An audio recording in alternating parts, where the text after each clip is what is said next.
Good evening, sir.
Hello, good evening everyone. आवाज आ रही है? Yes, sir. Yes, sir. Yes, Good sir. Good evening. evening, sir. Good evening बच्चों, good evening. आज वो जो एक बार मैंने पहले बनाई थी आपके ट्वेल्थ के सारे टॉपिक की पीवाईक्यू वाली वर्कशीट, उसके क्वेश्चन हम डिस्कस करेंगे एक एक करके। ट्वेल्थ के पीवाईक्यू अगर अपन डिस्कस करेंगे तो इससे आपका सारे टॉपिक भी अच्छे से रिवाइज हो जाएंगे। ठीक है, तो इसको स्टार्ट करते हैं। सबसे पहला वाला क्वेश्चन हमने पहले भी करे थे, एक बार सबको ढंग से देख लो ताकि आपका रिकैप हो जाए। पहले वाले क्वेश्चन में पूछा था कि फॉग क्या होगा, तो आप लोगों ने अगर निकाला होगा फॉग मतलब F of G X, F के अंदर जी एक्स रखना है। तो जहां जहां भी एक्स है उसकी जगह क्या आ जाएगा, जी एक्स। जी एक्स आपका क्या हो जाएगा, जी एक्स क्वेश्चन में दिया हुआ है। एलसीएम वगैरह लोगे तो आएगा 1/x² - 1। ये आपका फॉग आ गया। अब इसके वन वन ऑन टू की चेक करना, sorry one one many one का सबसे पहले चेक करना है। तो वन वन मैनी वन को चेक करने के 3 तरीके आपको सिखाए थे। पहला तरीका, F of X one equal to F of X two करो, और सिंप्लीफिकेशन के बाद अगर सिर्फ x1 इक्वल टू x2 आता है तो 1 1। और अगर डिफ्रेंशिएट कर दें, डिफ्रेंशिएशन अगर ऑलवेज पॉजिटिव है या फिर डिफ्रेंशिएशन अगर ऑलवेज नेगेटिव है, दोनों में से कोई एक, तो 1 1। और अगर डिफ्रेंशिएशन करने के बाद पॉजिटिव नेगेटिव दोनों हो सकता है तो मैनी वन। तीसरा तरीका होता है ग्राफिकल, अगर ग्राफ पता हो, ग्राफ ड्रॉ करने के बाद हॉरिजॉन्टल लाइन अगर ग्राफ को एक ही जगह कट करेगी तो 1 1, एक से ज्यादा जगह कट करेगी तो मैनी वन। तो यहाँ पे देखो क्वेश्चन सिंपल ही था। तो यहाँ पे आप वॉक के अंदर x1 इक्वल टू x2 कर दोगे तो F of X one equal to F of X two अगर हम करेंगे तो x1² - 1 equal to 1/x2² - 1। Simplify करोगे तो x1² इक्वल टू x2²। यहाँ से आपके पास क्या वैल्यू आएगी, दो वैल्यू आ जाएगी, x1 equal two plus minus x2। तो अगर दो वैल्यू आ रही है मतलब मैनी वन। वैसे भी आप देखो, x को 1 रखने पे और x को -1 रखने पे दोनों पे आंसर सेम आएगा। x सॉरी 1 नहीं, 1 नहीं रख सकते। x को मान लो 2 रखा, 2 रखने पे भी आंसर सेम आएगा, -2 रखने पे भी आंसर सेम आएगा। तो फंक्शन क्लियरली क्या है, मैनी वन है। फंक्शन क्लियरली क्या है, मैनी वन। इसके बाद ऑन टू को चेक करने का एक ही तरीका है, रेंज निकालो। रेंज अगर कोडोमेन के बराबर आ रही है तो ऑन टू होगा। यहाँ पे देखो ये भी आ रहे ये भी आ रहे, तो मतलब कोडोमेन आपकी क्या है, आर के बराबर। अगर रेंज भी आर के बराबर आ गई, अगर इस फंक्शन की रेंज, ये जो फंक्शन है आपका, फंक्शन क्या है 1/1 x² - 1, अगर ये ऑल रियल नंबर हो गया तो क्या हो जाएगा, ऑन टू हो जाएगा। अब क्लियरली देखो क्या इसकी रेंज ऑल रियल नंबर होगी क्या, है ना। अब इसको चेक करना है, कैसे चेक करना है, y इक्वल टू 1/x² - 1 है। एक चीज हमेशा ध्यान रखना, जब भी क्वाड्रेटिक बाय क्वाड्रेटिक आए, लीनियर बाय क्वाड्रेटिक आए, या 1/क्वाड्रेटिक आए, रेंज निकालने का तरीका क्या होता है, आपको क्लास में सिखाया था सर क्वाड्रेटिक बाय एक क्वाड्रेटिक की रेंज कैसे वेट कर निकलते लेते हैं। हैं। क्रॉस मल्टीप्लाई करेंगे, एक्स में क्वाड्रेटिक बनाएंगे और D greater than equal to 0 कर देना। तो क्रॉस मल्टीप्लाई करोगे, एक्स में क्वाड्रेटिक बन गई, एक्स में क्वाड्रेटिक क्या बन गई, एक्स स्क्वायर, एक्स का टर्म नहीं तो 0x minus of Y plus 1 equal to 0। ये एक्स में क्वाड्रेटिक बन गई। अब इसका कर दो D greater than equal to 0, X belongs to real number and D greater than equal to 0। तो डी क्या हो जाएगा, B square minus 4ac। B square मतलब 0 square minus 4a into C, C क्या है Y, minus minus Y plus 1। तो यहाँ पे आ रहा है Y into Y plus 1 greater than equal to 0, एक -1 एक 0 plus minus plus positive part. ये आपकी रेंज आ गई, माइनस इन्फिनिटी से -1 यूनियन 0 से इन्फिनिटी। अंडरस्टूड? Yes sir. अब रेंज और कोडोमेन इक्वल नहीं है, क्लियरली दिख रहा है, range is not equal to codomain. तो रेंज और कोडोमेन अगर बराबर नहीं होते हैं तो फंक्शन आपका क्या होगा, इनटू। तो ये जो फंक्शन है ना ही 1 1 है ना ही ऑन टू।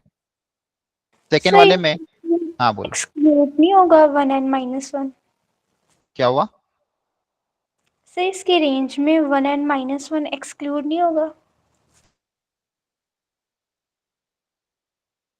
अगर आप y की वैल्यू, वो डोमेन में 1 और -1 एक्सक्लूड होगा, रेंज में थोड़ी दिक्कत है। y को 1 रख दो आप, y को 1 रख के क्रॉस चेक कर लो, y को 1 रखो तो एक्स स्क्वायर रूट 2 आएगा।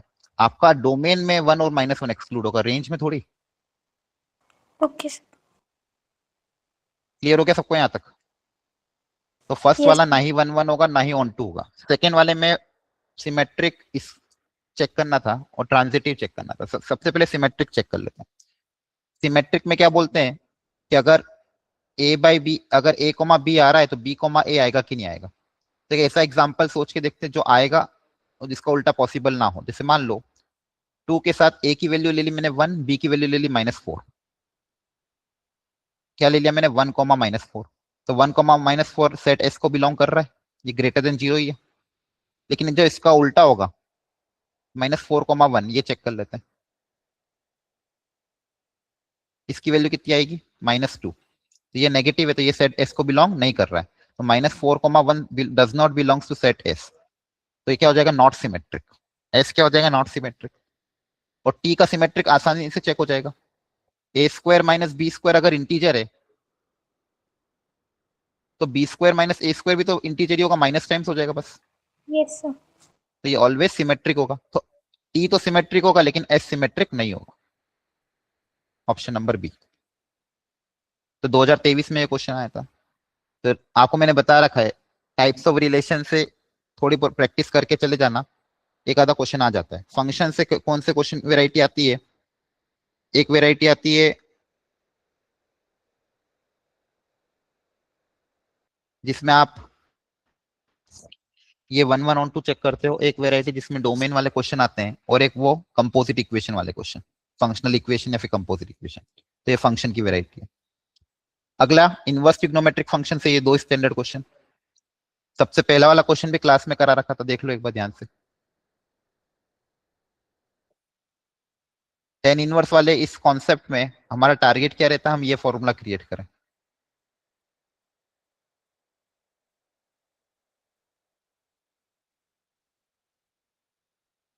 तो हो जाएगा tan inverse X minus tan inverse Y.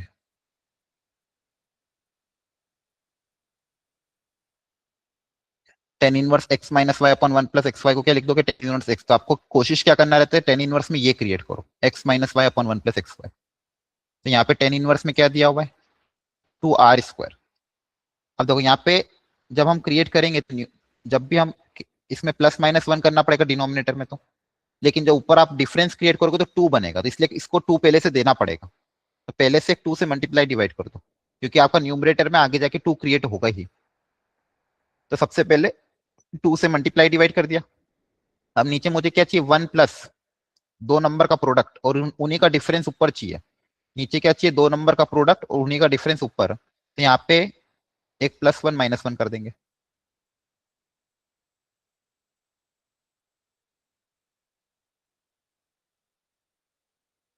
+1 -1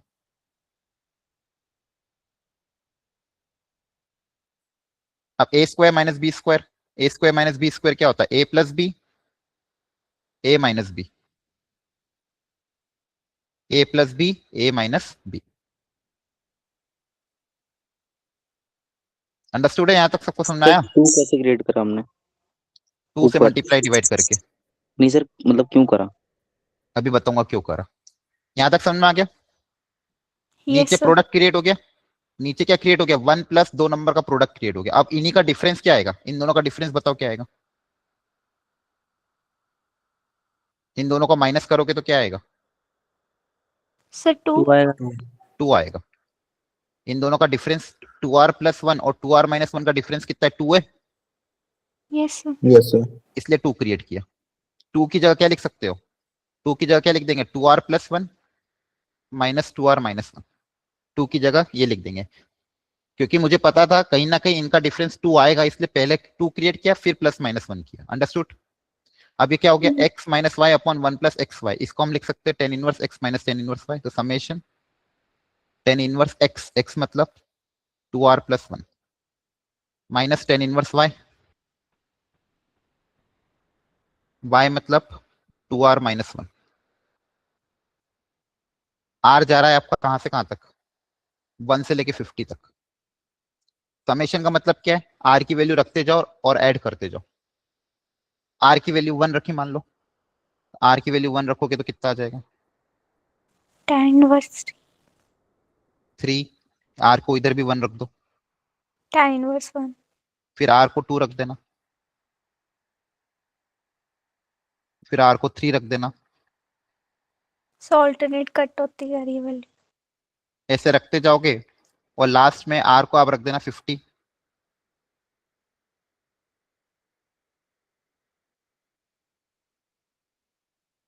और इन सबको ऐड करना है। जैसे ऐड करोगे तो ये प्लस में ये माइनस में, तो ये वाला टर्म इसका आगे वाला टर्म अगले वाले के इससे कैंसिल होगा, इसका टर्म इसके वाले से होगा, इसका टर्म इसके वाले से और इसका टर्म इसके वाले से। तो आपके पास सिर्फ 2 ही टर्म बचेगा, फर्स्ट और लास्ट, फर्स्ट और लास्ट। अब यहाँ पे सिर्फ 2 ही टर्म बचे, इन सबको ऐड करने के बाद 2 ही टर्म बचा। फाइनली आपके पास क्या बचा? Tan inverse 101 minus tan inverse 1, ये बचा।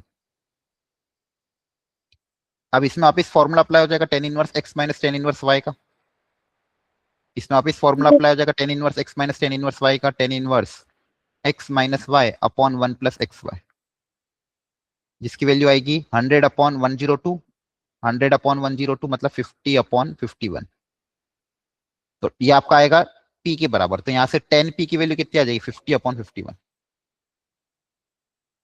ऊपर बचेगा 100, नीचे बचेगा 102। तो 100 को 102 से 100 अपॉन 102 तो उसको 2 से डिवाइड कर देंगे। क्लियर हो गया? Yes, sir. सब लोग देख लो ध्यान से एक बार अच्छे से।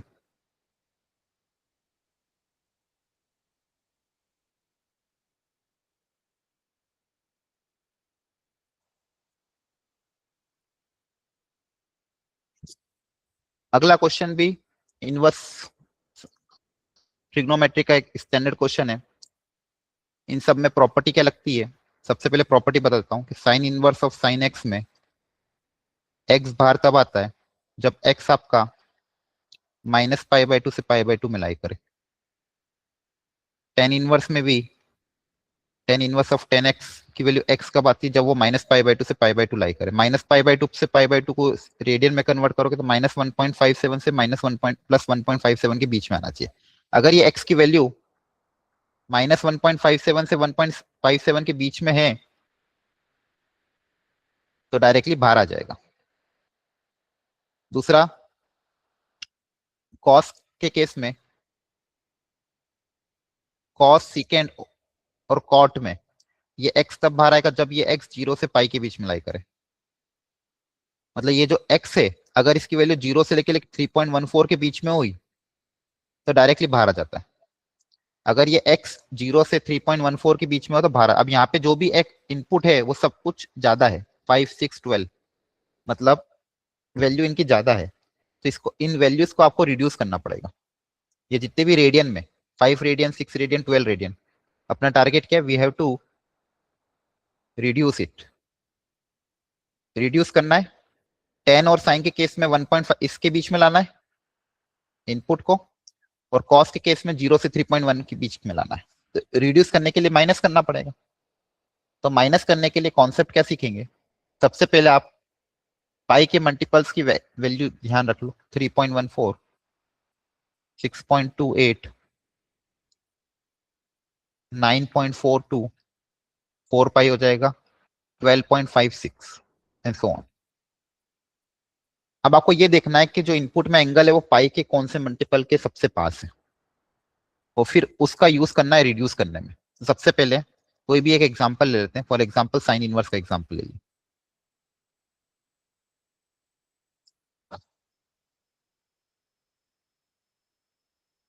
कि साइन इनवर्स के अंदर क्या आ रहा है, साइन इनवर्स ऑफ साइन 6। अब 6 किसके आसपास है? 2 पाई के आसपास है। 6 जो है वो 2 पाई के नियर है। रिड्यूस करना है मतलब क्या करना पड़ेगा? 2 पाई माइनस 6 क्रिएट करना पड़ेगा। क्या क्रिएट करना पड़ेगा? 2 पाई माइनस 6, मतलब 2 पाई माइनस थीटा क्रिएट करना पड़ेगा। तो सबसे पहले हम चेक कर लेते हैं sine of 2 pi minus theta होता क्या है। क्योंकि 2 पाई माइनस 6 की अगर मैं वैल्यू निकालूंगा, जैसे 2 पाई में से 6 माइनस कर दूंगा तो कितना आएगा? 0.28। Yes. 0.28 मेरी रेंज में लाई कर रहा है, तो 2 पाई माइनस 6 मेरा वर्क कर जाएगा। तो सबसे पहले हम ये चेक करेंगे sine of 2 pi minus theta, बताओ क्या होता है? Minus of sine theta. Very good, ये पता होना चाहिए, आप लोगों को सिखा रखा है। 2 पाई का मल्टीपल है साइन का साइन रहेगा, 2 pi minus theta fourth quadrant, भूलना नहीं है। उस दिन भी ट्रिग्नोमेट्री के कॉन्सेप्ट बताए थे। यहाँ पे इवन मल्टीपल ऑफ पाई आते हैं, यहाँ पे ऑड मल्टीपल ऑफ पाई आता है। एंटी क्लॉकवाइज डायरेक्शन पॉजिटिव होता है, तो ऊपर की तरफ जाओगे positive 2n pi plus theta, नीचे की तरफ 2n पाई माइनस थीटा, तो 2n पाई माइनस थीटा फोर्थ क्वाड्रेंट। यहाँ पे एंटी क्लॉकवाइज में नीचे आओगे तो plus, odd multiple of pi plus theta, और ऊपर odd multiple of pi minus theta. Minus theta.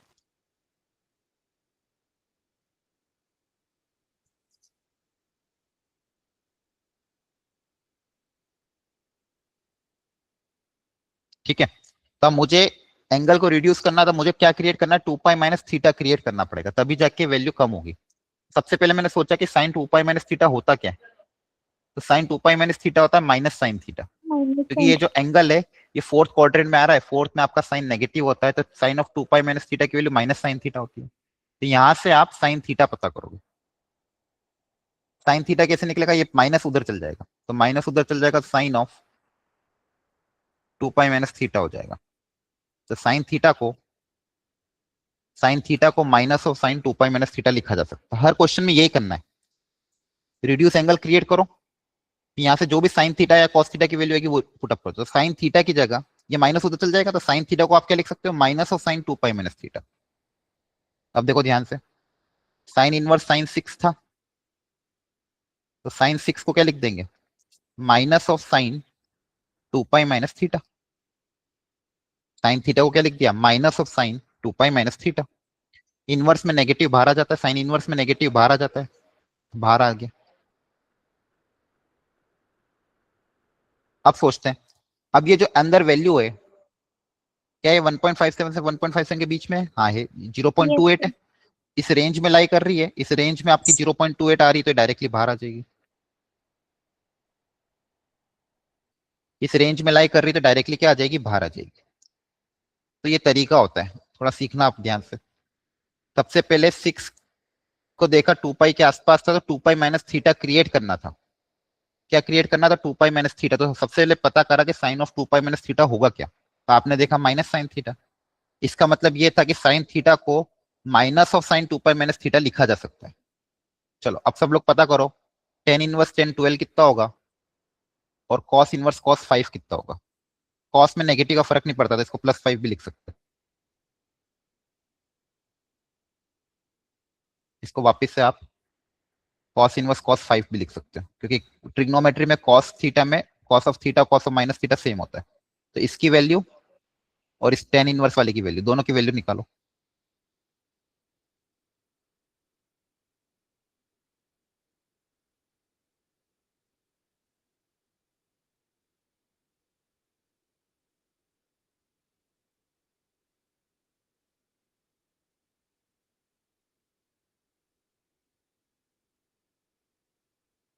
Sir किस किस का निकालना है? बचे हुए दोनों की, कॉस की और टेन की।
सर कॉस की 2 पाई माइनस 5 आ रही है और 10 की 12 माइनस 4 पाई आ रही है।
डन।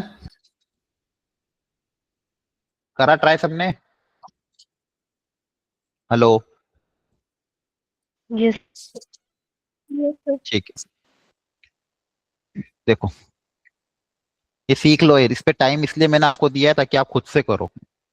गलत होगा तो भी चलेगा, लेकिन खुद से जब तक नहीं करोगे पता ही नहीं चलेगा कि आता है कि नहीं। अब देखो ध्यान से, कॉस इनवर्स ऑफ कॉस -5 को कॉस 5 लिख दे सकते हैं। अब 5 भी जो है 6 के आसपास ही है, 6.28 मतलब 2 पाई के पास ही है। तो सबसे पहले साइड में पता कर लेते हैं cos of 2 pi minus theta क्या होता है। Cos of 2 pi minus theta क्या होता है, तो कॉस, क्योंकि एंगल को रिड्यूस करना है ना, और 5 किसके आसपास है, 2 पाई के आसपास है। तो 2 पाई माइनस थीटा की वैल्यू, या फिर 5 लिखना तो 5 लिख दो, या फिर 2 pi minus theta. Cos of 2 pi minus theta fourth quadrant है तो कॉस थीटा ही रहेगा। Cos theta. तो Yes. कॉस थीटा को आप कॉस 2 पाई माइनस थीटा भी लिख सकते हैं। तो मैं वापस से इस कॉस थीटा को cos 2 pi minus theta directly लिख दूंगा।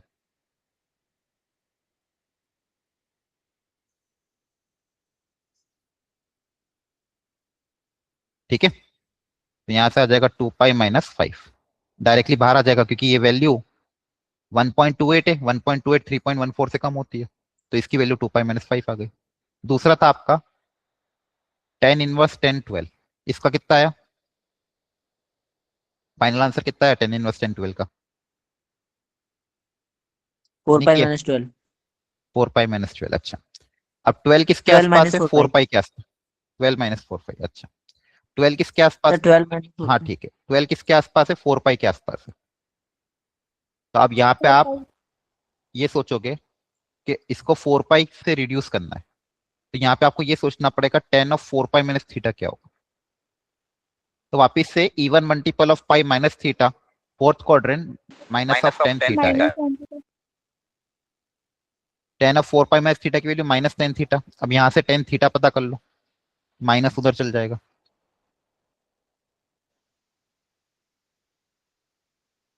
तो tan थीटा की जगह ये रिप्लेस कर सकते हैं। तो यहाँ पे जो क्वेश्चन में tan 12 था, उसकी जगह लिख देंगे -tan 4 पाई माइनस थीटा, थीटा मतलब 12। इनवर्स ट्रिग्नोमेट्री में नेगेटिव टेन के अंदर, टेन इनवर्स के अंदर नेगेटिव बाहर आ जाता है, साइन इनवर्स और टेन इनवर्स में दोनों में नेगेटिव बाहर आ जाता है। तो बचेगा tan 1 of tan 4 pi minus 12। अब ये जो वैल्यू है 0.56 है, वापिस से मेरी रेंज में लाई करी तो डायरेक्टली बाहर आ जाएगी, तो हो जाएगा 12 - 4। ये आ गया है, ये आ गया है, और वो आ चुका था। इन तीनों को आपस में ऐड सब्सट्रैक्ट जो भी पूछा था कर। तो साइन में आए, टेन में आए, कॉस में आए, इस तरह से तरीका सोच के करना पड़ेगा। अंडरस्टूड? Yes. Yes, sir. किसी को डाउट हो, कोई स्टेप समझ में नहीं आई हो, पूछ लो जल्दी से।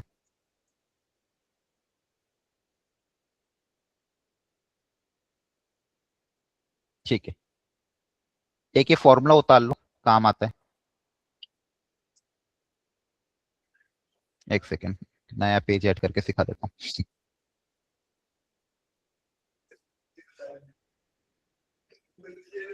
अब सुनो ध्यान से,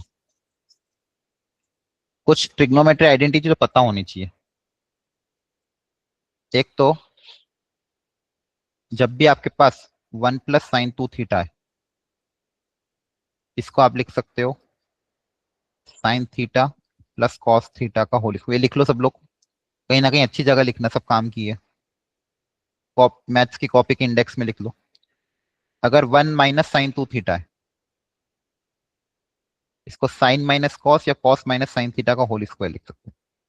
कॉस माइनस साइन थीटा का होल स्क्वायर या साइन माइनस कॉस का होल स्क्वायर, एक ही बात है क्योंकि स्क्वायर है। ओपन करोगे तो यही आएगा, क्रॉस चेक कर सकते हैं।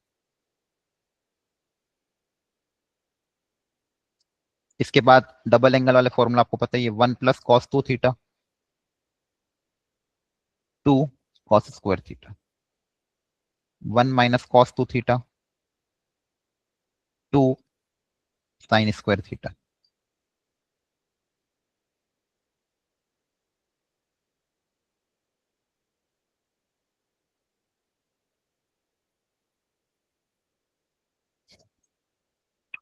इसके बाद 1 - tan theta upon 1 + tan theta इसको लिख सकते हैं tan of pi by 4 minus theta, और इसका उल्टा अगर हो जाएगा तो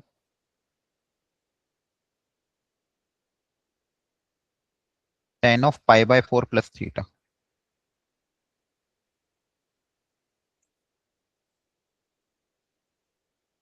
ठीक है, ये लिख लो यहां तक तो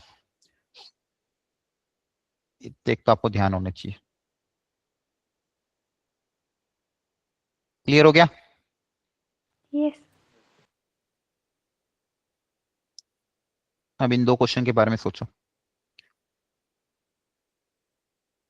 ध्यान से करना। एडजॉइन वाले क्वेश्चन सिखा रहा है कि अच्छा क्वेश्चन है, फाइनल आंसर 3 और 6 के टर्म्स में लाना है। और सेकंड वाले में जब भी आपको, मैंने एक बार पहले भी बताया था, इनवर्स ट्रिग्नोमेट्रिक फंक्शन में डिफरेंशिएशन का क्वेश्चन आता है, इनवर्स ट्रिग्नोमेट्रिक फंक्शन का अगर डिफरेंशिएशन का क्वेश्चन आता है तो पहले उसको साइन कॉस में बदलो, सिंप्लीफाई मतलब सॉरी, इनवर्स ट्रिग्नोमेट्रिक फंक्शन को सिंप्लीफाई करो, सिंप्लीफाई करने के बाद फिर डिफरेंशिएट करोगे। तो सेम यहाँ पे टेन इनवर्स के अंदर जो क्वांटिटी उसको पहले सिंप्लीफाई करो, सिंप्लीफाई करने के बाद फिर उसका डिफरेंशिएट करोगे। तो एक बार ट्राई कर लो किसी खाता हूँ। और एडजॉइन की प्रॉपर्टी वाला ऑलरेडी मैंने बता रखा है, उसको भी ट्राई करो।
अच्छे से ट्राई करो, बैठे मत रहना, हिंट दे रहा हूं मैं आपको।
ठीक है, सीखो सब लोग। फर्स्ट का आंसर आया किसी का? फिफ्थ का? सर ए। ठीक है, देखो ध्यान से। Determinant of 3 adjoin of determinant of 3a into A square का होल डिटर्मिनेंट। तो एक एक करके चीजों को डील करा करो, तो कुछ भी नहीं होगा। सबसे पहले इस 3 को बाहर फेंको, ये 3 डिटर्मिनेंट के बाहर आएगा, तो 3 की पावर 3, 3 की पावर n 1 के बाहर आएगा। सबसे पहले इसको अपन ने बाहर भेज दिया। अब इसके साथ डील करना है, पहले इसकी वैल्यू निकाल लेंगे, फिर ये भी एक कांस्टेंट एक तरह का, डिटर्मिनेंट ऑफ 3 एक कांस्टेंट है, इसकी वैल्यू निकाल के फिर इसको बाहर भेजेंगे। तो इसको साइड में निकाल लो, डिटर्मिनेंट ऑफ 3 ये होगा कितना, फिर इस 3 को बाहर भेजोगे, 3 की पावर 3 इंटू डिटर्मिनेंट ऑफ ए, 3 की पावर 3 इंटू 2, 2. तो ये आपकी वैल्यू है 3 की पावर 3 इंटू 2। अब इसको आपको दो स्टेप में बाहर भेजना है, पहले एडजॉइन के बाहर फिर डिटर्मिनेंट के बाहर, पहले एडजॉइन के बाहर और फिर डिटर्मिनेंट के बाहर। तो इसकी पहले वैल्यू लिख दी हमने 3 का क्यूब इंटू 2। आपको मैंने सिखाया था थोड़े दिन पहले, ये क्या है 3 का क्यूब है, मैं इसको ढंग से लिख रहा हूँ, ध्यान से देखना कैलकुलेशन।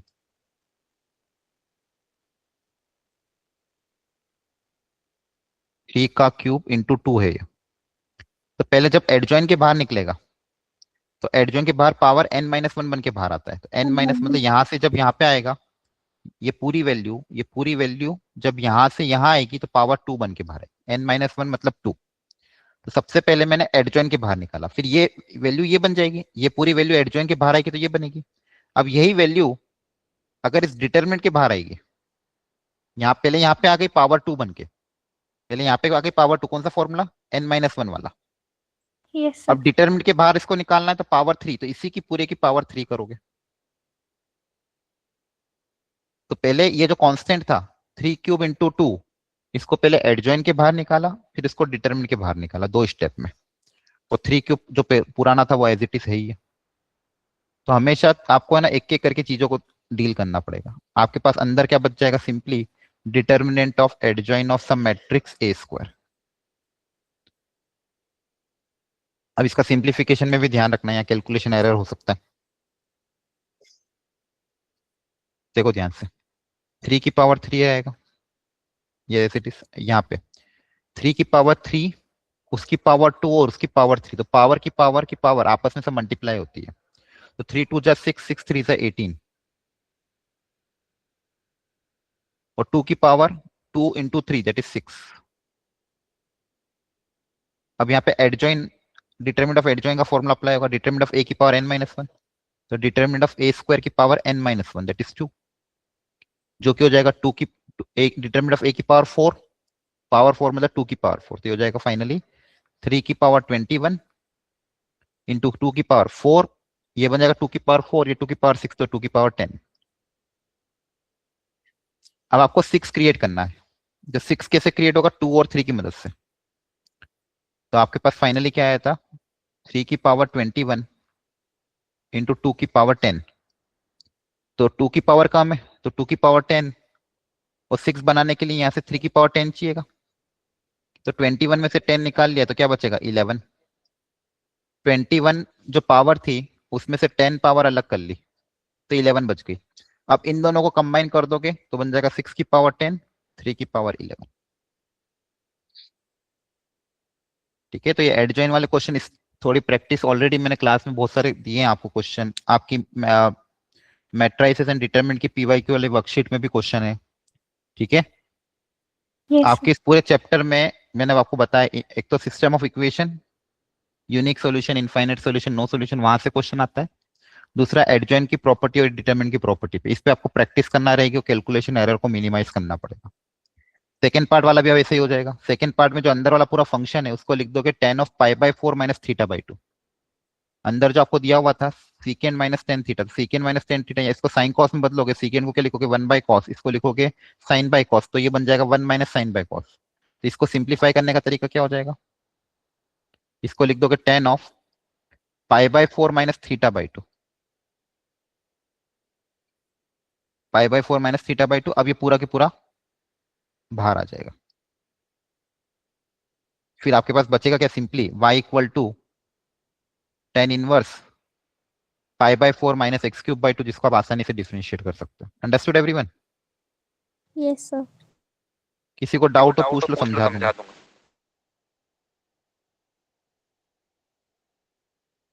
आपके पास बेसिकली ये जो था secant theta minus tan theta,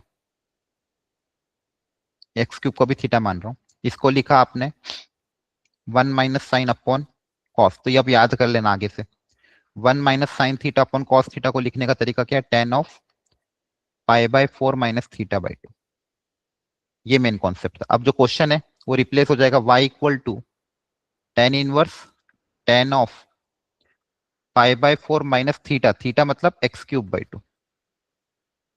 अब आप चेक करोगे तो ये वैल्यू माइनस π/2 से π/2 के बीच में ही आएगी, तो ये डायरेक्टली बाहर आ जाएगा। ये आपका y आ गया। अब आप एक एक करके ऑप्शन में रख रख के देख लेना, y डबल डैश की वैल्यू निकालना, फिर ऑप्शन से सेटिस्फाई करना। y डैश मतलब एक बार डिफरेंशिएशन, y डबल डैश मतलब दो बार डिफरेंशिएशन, फिर चेक करना पड़ेगा कि कौन सा ऑप्शन सेटिस्फाई कर रहा है। Is it clear? Yes, sir. ठीक है, ओके। तो यहां तक एक क्वेश्चन ये हो गया। तो एक एक चैप्टर का हम एक एक करके निपटा जा रहे हैं। सबसे पहले हमने फंक्शन देखा, रिलेशन देखा, रिलेशन के बाद फंक्शन देखा, फंक्शन के बाद इनवर्स ट्रिग्नोमेट्रिक्स, फिर हमने देखा डिफरेंशिएशन। और ये अब एक क्वेश्चन कर लेते हैं कंटिन्यूटी डिफरेंशिएबिलिटी पे। ये फंक्शन बोला है अगर डिफरेंशिएबल है तो k प्लस एम की वैल्यू बताओ। आसान है, ट्राई करो सब लोग, फंडामेंटल प्रॉपर्टी अप्लाई करो। अगर फंक्शन डिफरेंशिएबल है क्या कंडीशन अप्लाई करोगे? Left hand side equal to right hand side. नहीं, left hand derivative equal to right hand derivative. और दूसरी चीज, अगर फंक्शन डिफरेंशिएबल है तो आप ये बोलोगे अगर फंक्शन डिफरेंशिएबल है तो कंटिन्यूअस भी होगा। आपके पास दो अननोन है k और m, तो आपको दो कंडीशन अप्लाई करनी पड़ेगी। तो if the function is differentiable, कोई भी फंक्शन अगर डिफरेंशिएबल है इसका मतलब वो कंटिन्यूअस भी होगा। कंटिन्यूअस होगा तो कंटिन्यूटी की कंडीशन अप्लाई करोगे। कंटिन्यूटी की कंडीशन क्या है, LHL इक्वल टू RHL। एक तो ये अप्लाई करो, यहां से k और m में एक रिलेशन लो। दूसरा differentiability, left hand derivative equal to right hand derivative. एक तरीका ये भी था डायरेक्ट डिफरेंशिएट करके वैल्यू भी रख सकते हो। शॉर्टकट ट्रिक जो सिखाई थी आपको डिफरेंशिएबिलिटी में, कि डायरेक्ट डिफरेंशिएट करो और वैल्यू रख दो, तो लेफ्ट हैंड डेरिवेटिव आ जाएगी, राइट हैंड डेरिवेटिव। और दूसरा फॉर्मूला भी आपको पता होना चाहिए, फॉर्मूला में मैं लिख देता हूँ लेफ्ट हैंड डेरिवेटिव का। लिमिट h टेंड्स टू क्या होता था, 0। याद है किसी को? F of x plus h minus f of x upon h. नहीं, left hand derivative. f of x minus h minus f of x बटे f minus h।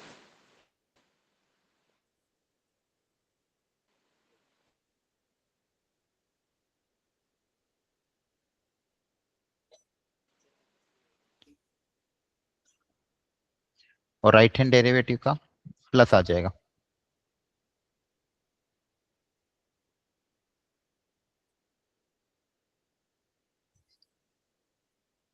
और दूसरा तरीका शॉर्ट ट्रिक, डायरेक्ट डिफरेंशिएट करो वैल्यू रखो।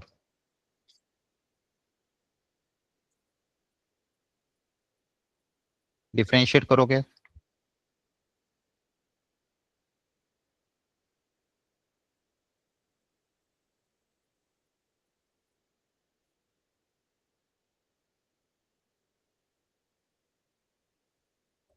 Left hand derivative में 3 रख दोगे, राइट हैंड डेरिवेटिव में m equal to k/4। Clear है? यहाँ पे 3 रख दिया, यहाँ पे m रख दिया। अंडरस्टूड? डायरेक्ट डिफरेंशिएट मार दिया। इसका डिफरेंशिएशन क्या होगा, mx का m, और इसका डिफरेंशिएशन रूट का डिफरेंशिएशन कर दिया। लेफ्ट हैंड लिमिट मतलब डायरेक्टली रख देंगे k इंटू रूट 3+1। और राइट हैंड लिमिट कितने हो जाएगी, 3 रखोगे तो 3m+2 हो जाएगा, 2k equal to 3m+2। Understood?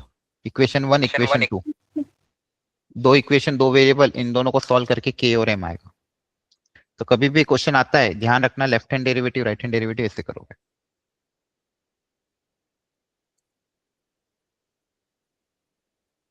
Understood everyone? Yes sir.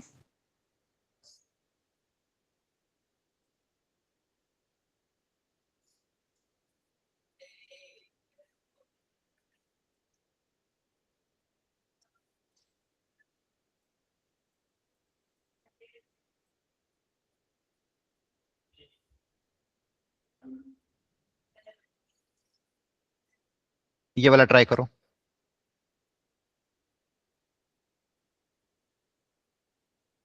Integration का है, टफ नहीं है, थोड़ा सोचोगे तो हो जाएगा।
ठीक है, अब तरीका सीख लो, आई होप आपने ट्राई कर लिया होगा एक बार।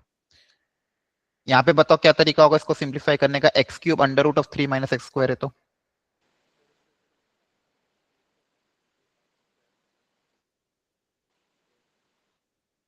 बोल, रूट की क्वांटिटी दिखती है तो क्या करोगे? तो जो रूट के अंदर क्वांटिटी है उसको मान लेना टी स्क्वायर। क्या मान लोगे? T square. दोनों तरफ डिफरेंशिएट करोगे तो minus 2x dx equal to 2t dt, 2 cancel, तो क्वेश्चन में x dx की जगह माइनस 3 dt लिखा जा सकता है।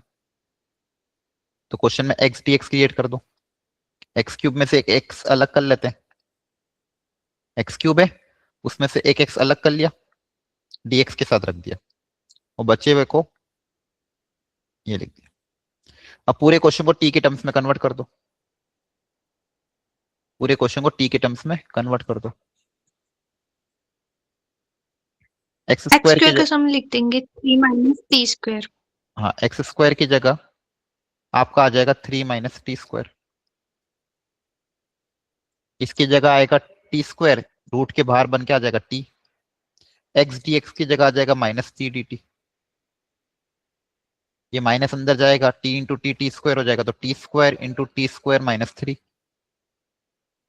तो देखो आपका ये जो रूट था ये रूट हट गया। अब इस चीज को आप आसानी से इंटीग्रेट कर सकते हो, टी की पावर 4 माइनस 3 टी स्क्वायर।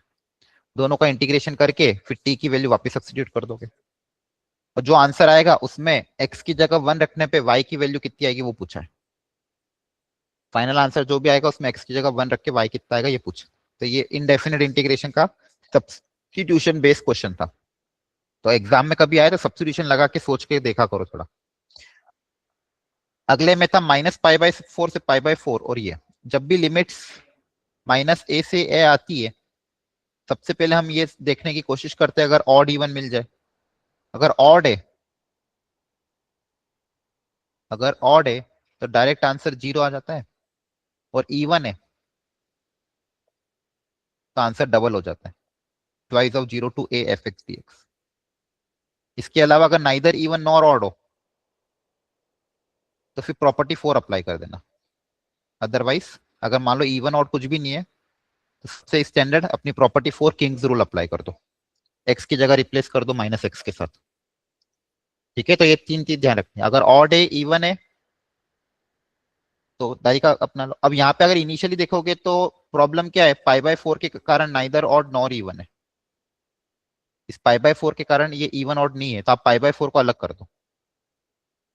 सबसे पहले क्या लिखोगे इसको, माइनस पाई बाय 4 से पाई बाय 4, एक्स को अलग कर लिया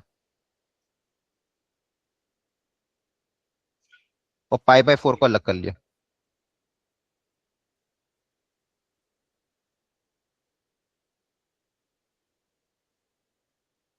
अब जो स्टार्टिंग वाला फंक्शन है ये बताओ ध्यान से, ये ऑड है कि इवन है ये फंक्शन? तो ऑड है। हाँ, इसमें एक्स की जगह माइनस एक्स रिप्लेस करोगे तो पूरा माइनस कॉमन आ जाएगा, मतलब ऑड है। ये फंक्शन आपका ऑड है, इस पार्ट का आंसर डायरेक्टली क्या आ जाएगा 0, इसका 0। इंटीग्रेशन क्या आ जाएगा 0। दूसरा जो बचा 1/2 माइनस कॉस 2x, अब ये नाइदर इवन नॉर, ये इवन एक्चुअली में एक्स की जगह माइनस एक्स रिप्लेस करोगे तो वापस यही फंक्शन आ जाएगा क्योंकि कॉस में नेगेटिव का फर्क नहीं पड़ता। तो इवन को आप क्या लिख सकते हो, twice of 0 to pi by 4 1/2 minus cos 2x। अभी आपका स्टैंडर्ड इंटीग्रेशन वाला हो गया। अगर आपको याद हो तो 1/a plus B cos X का इंटीग्रेशन हम कैसे कर सकते हैं, टेन का हाफ एंगल फॉर्मूला अप्लाई करना पड़ेगा। यहाँ पे cos 2x की जगह क्या लिखोगे, 1 minus ten square upon 1 plus ten square. cos 2x की जगह क्या लिखोगे, 1 minus ten square upon 1 plus ten square. तो ये सेकंड पार्ट भी फिर सॉल्व हो जाएगा। अंडरस्टूड? यस सर क्वेश्चन में जो इन्होंने 5f√2 इज इक्वल टू -4 दिया हुआ है, सो उसका क्या यूज है? कांस्टेंट ऑफ इंटीग्रेशन निकालने के लिए, इंटीग्रेशन करने के बाद आप प्लस सी निकालोगे, यस सर। वो सी निकालने के लिए कंडीशन गिवन है। ठीक है, ओके सर। इंडेफिनेट इंटीग्रेशन में कांस्टेंट ऑफ इंटीग्रेशन आएगा, उस कांस्टेंट ऑफ इंटीग्रेशन को निकालने के लिए वो कंडीशन गिवन है। और सेकेंड पार्ट में आपने देख अलग अलग करके एक ऑड था उसको सॉल्व कर लिया, दूसरा इवन था। अब इंटीग्रेशन कैसे करेंगे, सेकेंड पार्ट का 1/a plus B cos X का आपको स्टैंडर्ड ट्रिग्नोमेट्री के मैंने कराया था उसमें लिखवाया था कि 1/a plus B cos X 1/a plus B sine X वाले क्वेश्चन अगर आते हैं तो ट्रिग्नोमेट्री के हाफ एंगल वाले फॉर्मूला अप्लाई करोगे। Understood everyone? Yes sir. ठीक है,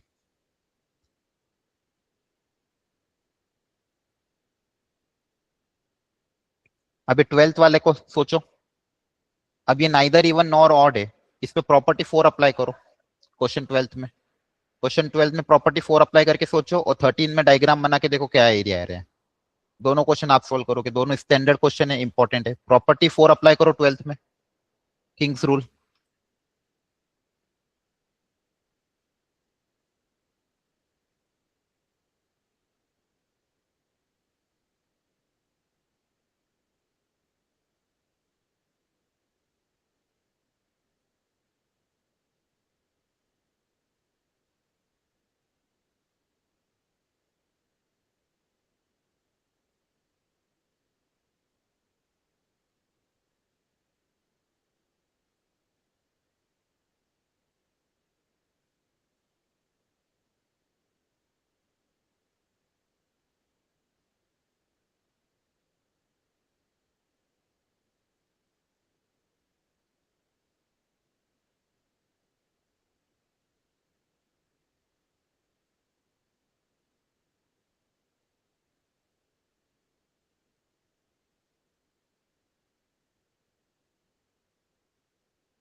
सर इसमें ये लगेगा कैसे?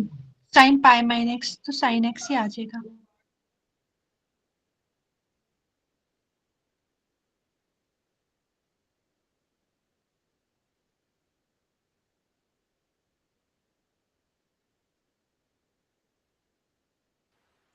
ऐड करो, अपने आप कैंसिल हो जाएगा चीजें। जब भी ये ई की पावर कुछ ऐसा है, ई की पावर एक्स, ए की पावर एक्स, पाई की पावर साइन एक्स, ऐसे क्वेश्चन जब भी आए वो लिमिट ऐसी हो, प्रॉपर्टी 4 वर्क करती है। तो इनिशियल आप प्रॉपर्टी 4 अप्लाई कर, आपको अगर थोड़ा बहुत ध्यान हो प्रॉपर्टी 4 अप्लाई कैसे करते हैं, प्रॉपर्टी 4 अप्लाई करते हैं और इनिशियल इक्वेशन और प्रॉपर्टी 4 अप्लाई करने के बाद जो इक्वेशन आती है दोनों को ऐड करते हैं। सबसे पहले हमने प्रॉपर्टी 4 अप्लाई करी। प्रॉपर्टी 4 क्या होती है, एक्स की जगह रिप्लेस करते ए प्लस बी माइनस एक्स। इतना तो पता है सबको कि नहीं? Yes sir. किंग्स रूल आपके स्कूल में थोड़ा बहुत हुआ होगा। तो ए प्लस बी माइनस एक्स, तो यहाँ पे एक्स की जगह माइनस एक्स रिप्लेस हो जाएगा। तो जहां जहां एक्स उसकी जगह माइनस एक्स रिप्लेस किया, सिंप्लीफाई किया, इक्वेशन नंबर 2 बने। अब 1 और 2 को ऐड करो। जैसे ही 1 और 2 को ऐड करोगे एलसीएम सेम आएगा, ऊपर से 1 प्लस साइन स्क्वायर कॉमन आएगा, तो ऊपर बचेगा न्यूमरेटर में 1 plus sine square into 1 plus pi की पावर साइन एक्स। तो 1 प्लस पाई की power sine x, 1 plus pi की पावर साइन एक्स कैंसिल हो जाएगा। ऐड कर दो 1 और 2 को। 1 और 2 को ऐड करने के बाद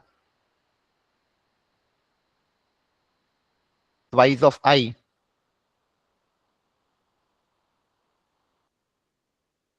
ऐड करोगे तो डिनोमिनेटर में पाई की पावर साइन एक्स प्लस 1 और ऊपर से 1 प्लस साइन स्क्वायर कॉमन लोगे तो क्या बचेगा, पाई की पावर साइन एक्स प्लस 1। ये पूरा कैंसिल हो जाएगा, तो आपके पास सिर्फ 1 प्लस साइन स्क्वायर बचेगा। और 1 प्लस साइन स्क्वायर का आप आसानी से इंटीग्रेट कर दोगे, 1 को अलग, साइन स्क्वायर को अलग।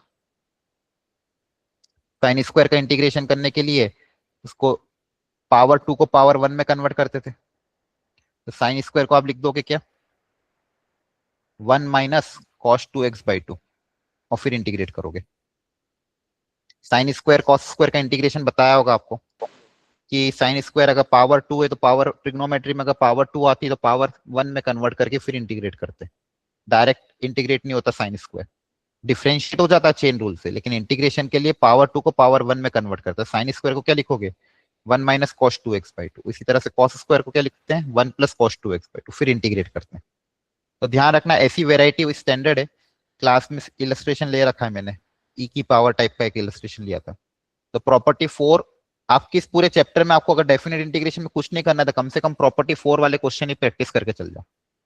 एनसीईआरटी ही प्रैक्टिस कर लोगे और इजी लेवल क्वेश्चन आए तो अटेम्प्ट कर सकते हो। ये समझ में नहीं आया हो, कोई स्टेप में डाउट हो तो जल्दी पूछो। किसी को भी कोई स्टेप में अगर डाउट हो आस्क इट। और सेकेंड वाला आपका एक पैराबोला वाला क्वेश्चन है।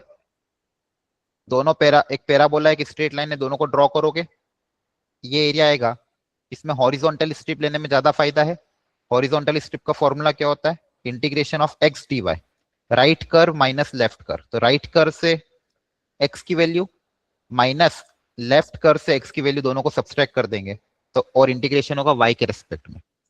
ठीक है, तो ये एरिया अंडर कर्व का बहुत स्टैंडर्ड है। जनरली आपको देखोगे जितने भी क्वेश्चन जेई में पूछे गए उसमें या तो 2 पैराबोला दे दिया है, एक पैराबोला एक स्ट्रेट लाइन दे दी, एक पैराबोला एक सर्कल दे दिया। ये 3-4 वेराइटी ही है। तो क्लास में जो कवर करा है उन क्वेश्चन की प्रैक्टिस कर लो, एनसीईआरटी में जो क्वेश्चन आ रहे हैं उनकी प्रैक्टिस कर लो।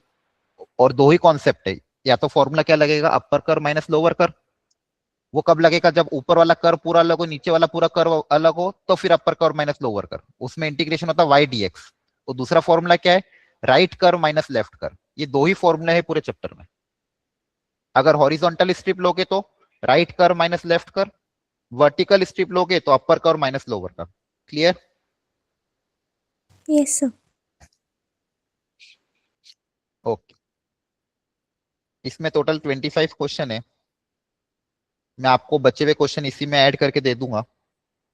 ये सारे क्वेश्चन हर चैप्टर से एक एक क्वेश्चन लिया हुआ है, हर चैप्टर से 2-2 क्वेश्चन लिए हुए हैं, एक एक दो दो हर चैप्टर से लिए हुए। अगर आप ये एक एक क्वेश्चन को भी सॉल्व कर लोगे तो आपका पूरा 12th रिवाइज हो जाएगा एक ही बार में। फिर जो डाउट्स होंगे वो डाउट्स क्लियर कर लेना अपने ग्रुप में, डाउट डिस्कशन ग्रुप में, या फिर अगली जो अपनी क्लास होगी ट्यूसडे, मंडे ट्यूसडे को, उसमें क्लियर कर लेना।